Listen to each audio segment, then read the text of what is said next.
네, 말씀 감사합니다. 녹소연이 2013년에 아주 좋은 조사를 해주셨습니다.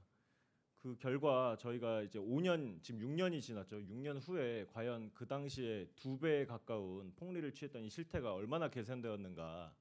2019년 7월 기준으로 저희 참여연대 민생법무부에서 다시 조사를 했었습니다. 그 조사 결과에 대해서 간단하게 저희 민생위의 서치현 변호사님께서 설명을 해주시도록 하겠습니다.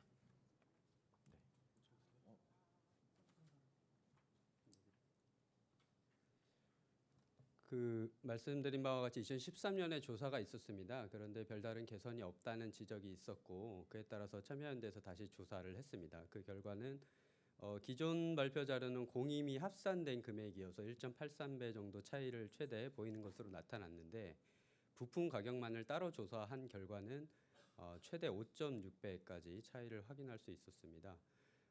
그에 따라서 기능이나 성능에 차이가 있는지까지 자세하게 검사는 못했지만 2013년 당시에도 이제 에어 클리너와 브레이크 패드에 대해서만 성능 시험이 있었고 엔진 오일 범퍼 등에 대해서는 성능 시험을 거치지 않은 결과였기 때문에 뭐 다소 논란은 될 수 있지만 차차 이 부분을 확인해 가야 될 것 같고 그 과정에 공정위가 좀 적극적으로 나서주기를 바라고 있습니다.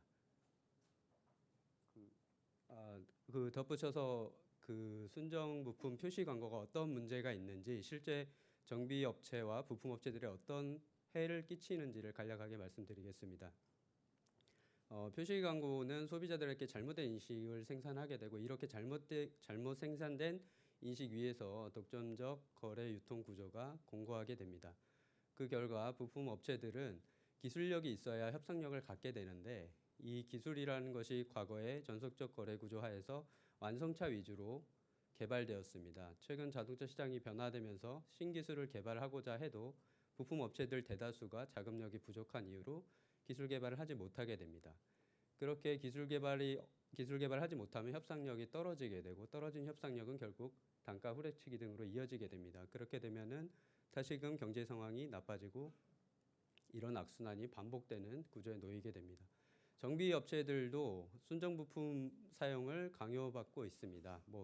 명백히 드러나지는 않지만 평가 제도를 운영하면서 순정 부품 사용 비율에 따라서 등급을 다르게 매겨 똑같은 일을 하는 경우에도 공임을 차등 지급하고 있습니다. 이런 구조에서 정비 업체들은 순정 부품 사용을 안 할래 안 할 수 없는 구조이고 이에 따라서 그 전체 자동차 보험료 중 자동차 부품 비중이 점점 높아지고 있고 공임 비중은 상대적으로 떨어지고 있습니다.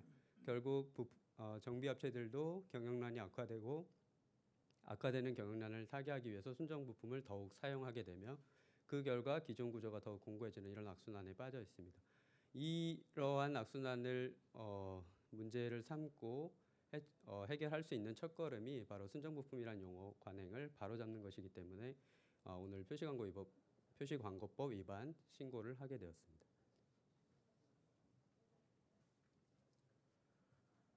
네, 이 순정부품 표시 광고 행위가 단순히 소비자들뿐만 아니고 우리 자동차 부품 산업 전반에 어떤 악영향을 미치는지를 서치현 변호사님께서 잘 설명을 해주신 것 같습니다.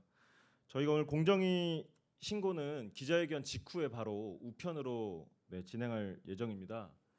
근데 실제 소비자분들도 그렇고 여기 계신 기자님들도 순정 부품의 표시 행위, 표시 광고 행위라는 게 과연 어떤 것인지 그리고 어떤 문제가 있는 것인지에 대해서 이야기가 조금 어려우실 수 있을 것 같습니다. 그래서 오늘 신고서 초안을 작성해 주신